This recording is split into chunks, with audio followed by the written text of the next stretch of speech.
Oi, meu nome é Emily Lorenzoni, eu sou conselheira e terapeuta cristã.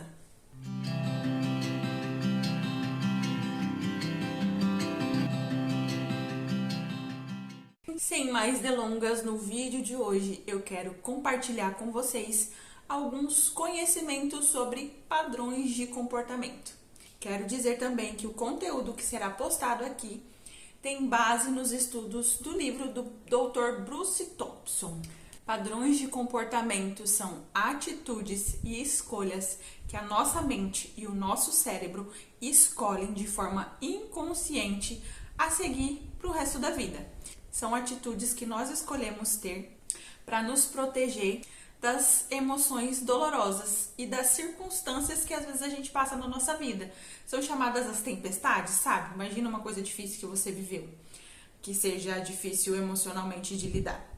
Quando a gente passa por um luto, por uma tristeza, por alguma situação difícil, nós temos sempre uma reação. Mas essa reação, muitas vezes, é para esconder a verdadeira emoção que está lá dentro. Para nos proteger das emoções difíceis, o nosso cérebro cria, então, padrões. E é sobre eles que eu vou falar hoje.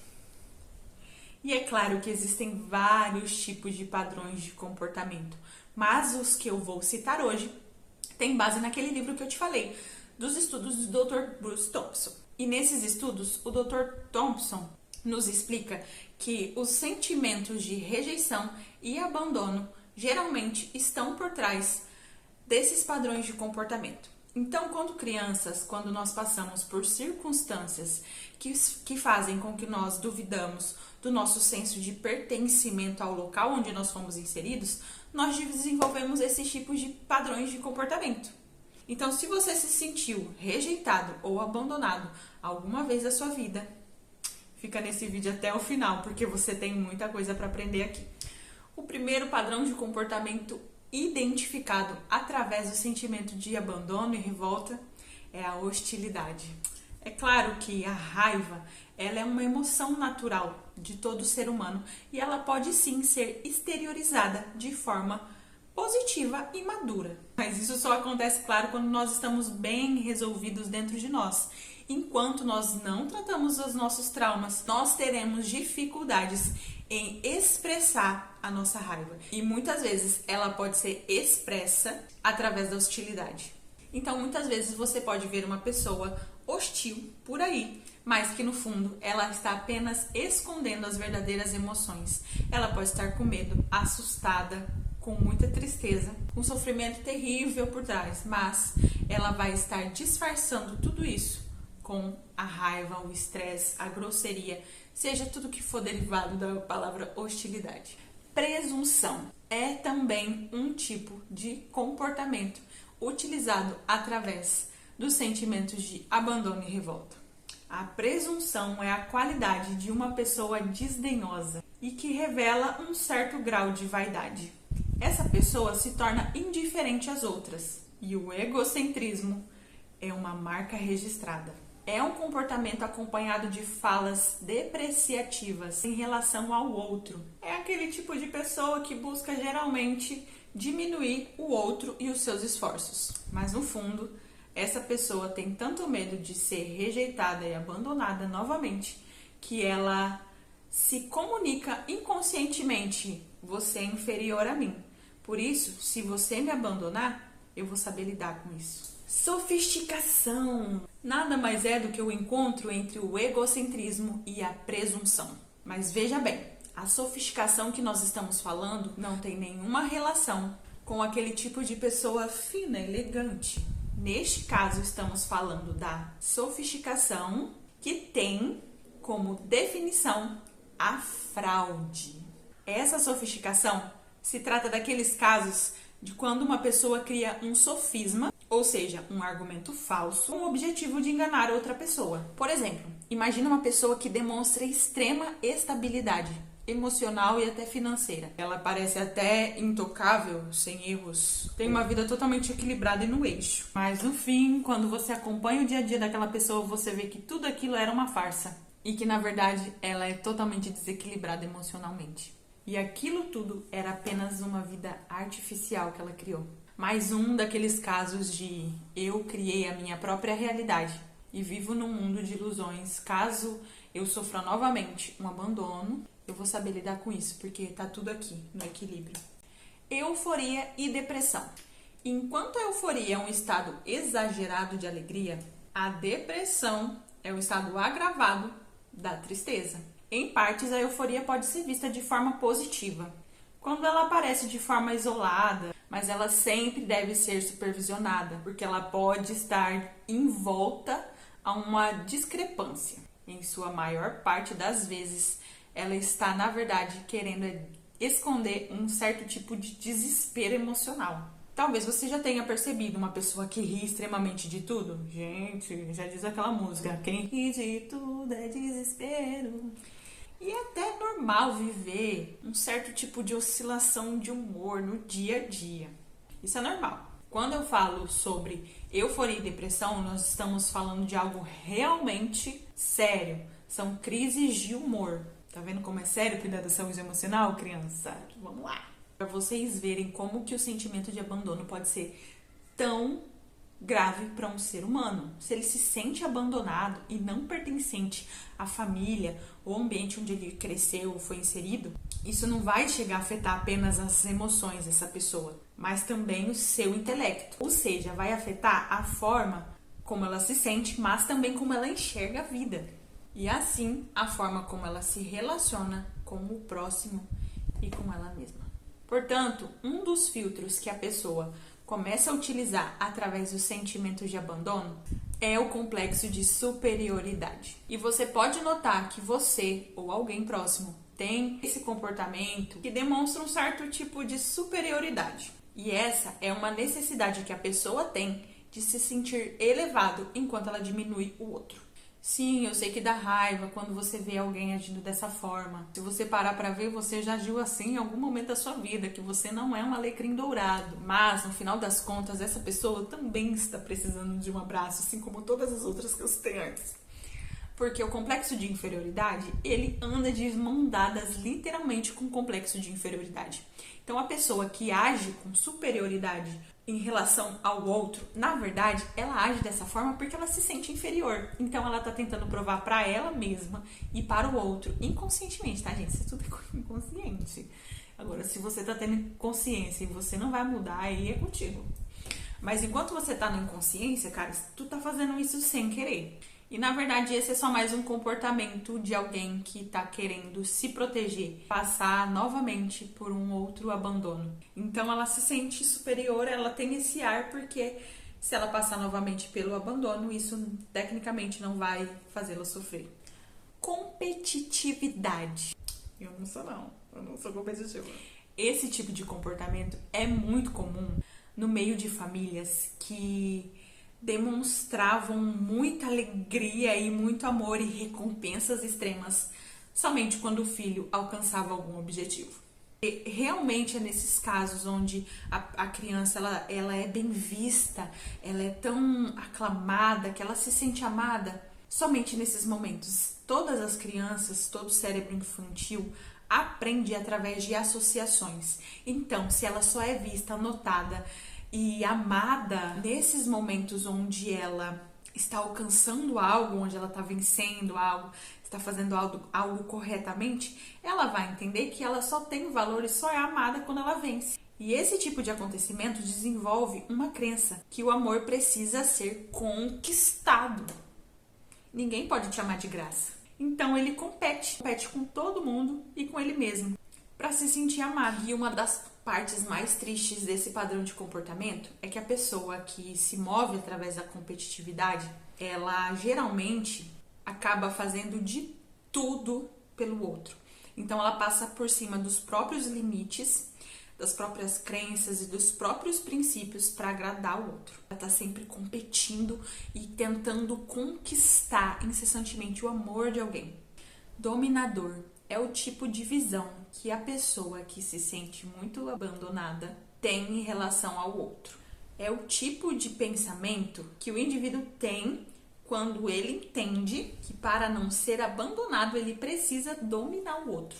Seja ele amigo, namorado, mãe, filho. Esse pensamento gera uma pessoa insegura, manipuladora e controladora. Esse tipo de comportamento que nós adquirimos sempre vai fazer com que a gente tenha problemas em ter diálogos saudáveis e muitas vezes difíceis dentro de um relacionamento. Então, se você percebe que falar sobre limites com alguém e ouvir o limite de outra pessoa, ouvir um não, ouvir algo contraditório àquilo que você falou, e se você está percebendo esse tipo de comportamento em você, pare para pensar, talvez você esteja sendo dominador. Rígido ou rigidez é aquele tipo de pensamento inflexível. São pessoas que demonstram ser totalmente inflexíveis e intolerantes a toda e qualquer nova opinião que tentam dar na vida dela. E claro que é chato a pessoa ficar palpitando na sua vida, mas existem pessoas que querem o seu bem. Então elas vão tentar te dar um toque. E se você é uma pessoa que não aceita nada de ninguém, nenhum tipo de olha amiga, será que não tá precisando melhorar em tal área da sua vida? Talvez. Esse tipo de coisa que acontece numa relação normal. Se você tem esse tipo de pensamento extremamente rígido, se atente. E olha só, isso ocorre quando a pessoa associa que as suas próprias opiniões estão totalmente interligadas à sua identidade pessoal e ao seu valor próprio. Então, admitir que a opinião contrária à sua está certa é a mesma coisa de dizer que você está errada e você não tem valor. E essa inflexibilidade, por sua vez, bloqueia o nosso desenvolvimento pessoal, pois em todo extremismo mora distorções e se fixar a elas nos impede de amadurecer. Agora, para um pouquinho. Para. Eu quero que você se pergunte aí. Qual é a sua reação quando algumas estruturas fixas da sua vida são abaladas? Quando alguém vem e te mostra com argumentos sérios e convictos e muito válidos de que os seus pensamentos podem estar embasados em uma evidência um tanto quanto distorcida. Será que você mudaria tão fácil de opinião sobre determinados assuntos? Vários, pode ser qualquer questão. Política, crenças, valores, princípios, aquilo que você acreditou durante muito tempo. Será que a sua identidade está mais interligada à sua opinião do que aquilo que de fato você realmente é? Vale o questionamento. Obstinado é o olhar daquela pessoa que não se deixa convencer. É bem parecido com o último padrão de comportamento. O obstinado tem muitos problemas em mudar de opinião, mesmo que essas opiniões estejam trazendo consequências terríveis no seu dia a dia. Imagina que você está querendo alcançar muito um cargo na sua empresa onde você trabalha. E isso para você é um valor tão alto que você está fazendo de tudo para alcançar. Inclusive não está dormindo direito, está passando muito estresse, entra mais cedo, sai mais tarde, acabou com a sua vida social só para alcançar aquele bendito cargo. E talvez nem seja tão valoroso assim. E você está perdendo tudo, todas as coisas que são muito importantes para você. Esse é o pensamento obstinado, quando você perde muito mais do que você ganha atrás de um objetivo que na verdade está te trazendo mal. E olha só, eu quero compartilhar uma coisa bem interessante. Eu acho interessante, pelo menos. Um desses dias eu estava estudando, fazendo pesquisa sobre o assunto, porque eu adoro estudar. E eu achei um texto simplesmente sensacional, que explica bem a diferença entre uma pessoa determinada e obstinada. Infelizmente, eu não achei o artigo para dar referência aqui no vídeo. O obstinado é uma criança mimada que não sabe ouvir não, enquanto uma pessoa determinada é aquele adulto que, mesmo diante das circunstâncias difíceis, não desiste de lutar. Outro padrão de comportamento é aquela pessoa que tem uma mente não ensinável. Haja paciência. Partindo do mesmo pressuposto da rigidez, aquele que possui um coração não ensinável, ou melhor, uma mente difícil de transpassar, demonstra dificuldade em aprender com quem tem mais experiência e domínio no assunto do que ele. E seja em relação à vida, relacionamentos, crenças, trabalho. Geralmente, essa pessoa luta muito para aprender algo novo através de outra pessoa. Ela prefere entrar em crises existenciais, gerar conflito dentro da própria mente, com as suas vozes interiores, do que extrair uma boa lição de alguém que já passou por aquilo. E se engana aquele que pensa que o sentimento de abandono e revolta afeta só a área do intelecto e das emoções. A área espiritual também é impactada. E eu vou te explicar agora em quais determinadas áreas.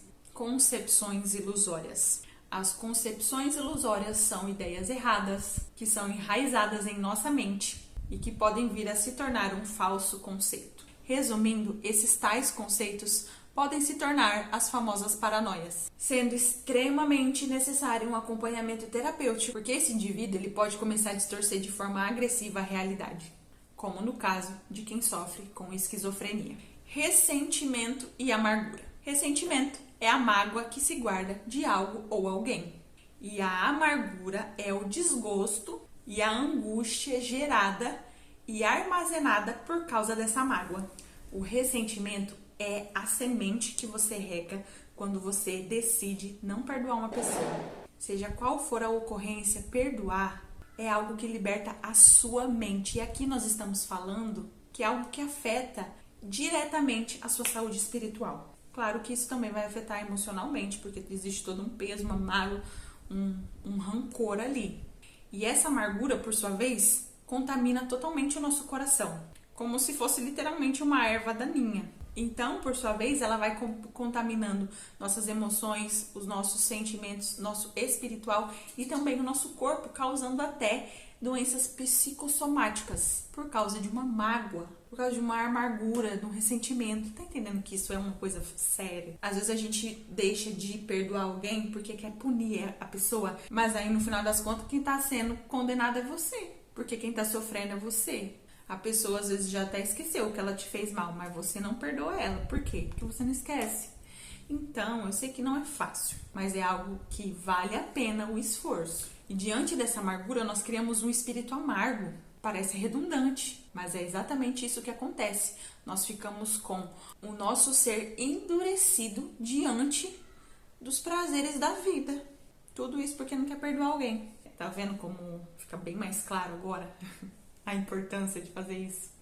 Outro tipo de padrão de comportamento que afeta diretamente a nossa saúde espiritual é o pensamento crítico. Através desse olhar crítico e negativo, nós estamos caminhando diretamente para um lugar de descontentamento. E isso faz com que lentamente a gente vá matando a gratidão que existe dentro do nosso peito. Controle e possessividade também são padrões de comportamento que afetam a nossa saúde emocional. E um acaba produzindo o outro. Quando nós nos sentimos inseguros e magoados, nós tentamos exercer controle sobre alguém, na simples tentativa de manter alguém no nosso domínio. Então, a pessoa que tem medo de passar novamente pela rejeição é uma pessoa controladora e possessiva. E ela vai querer dominar a sua vida. Se não for você a pessoa que está querendo dominar a vida de outra pessoa. Talvez isso não seja amor, não seja cuidado, seja apenas o medo de perder e de ser abandonado. E para finalizar, eu quero falar sobre a manipulação, que é um tipo de padrão de comportamento desgraçado, terrível, prejudicial e que revela um grande problema de caráter. Ao contrário do que os valores sociais de hoje em dia tentam nos ensinar, a manipulação não é algo louvável. Esse padrão é um comportamento totalmente destrutivo, tanto para a própria pessoa, quanto para aqueles com quem ela se relaciona. E para falar sobre esse assunto, eu vou fazer um vídeo específico, porque existem várias vertentes dentro dessa mesma questão. Muito obrigada a você que assistiu até aqui. Deixa um like, compartilha esse link com alguém. Assiste outras vezes também para você poder fazer anotações. Quem está aprendendo sobre saúde emocional e quer ter uma inteligência emocional, autonomia, pode estar pegando um caderninho para anotar suas próprias autodescobertas. Autoconhecimento não é só descobrir a nossa parte boa, mas é também descobrir a ruim, para que a gente coloque em equilíbrio e possa melhorar de caráter, de vida. Saúde emocional é tratar as próprias emoções e se aliviar, mas o que também alivia é ter essas modificações internas. E esse processo pode ser doloroso, mas ele é lindo, porque no final vale muito a pena. E se você ainda não é inscrito, se inscreve no canal para você ficar atento aos próximos vídeos. Um beijo e muito obrigada!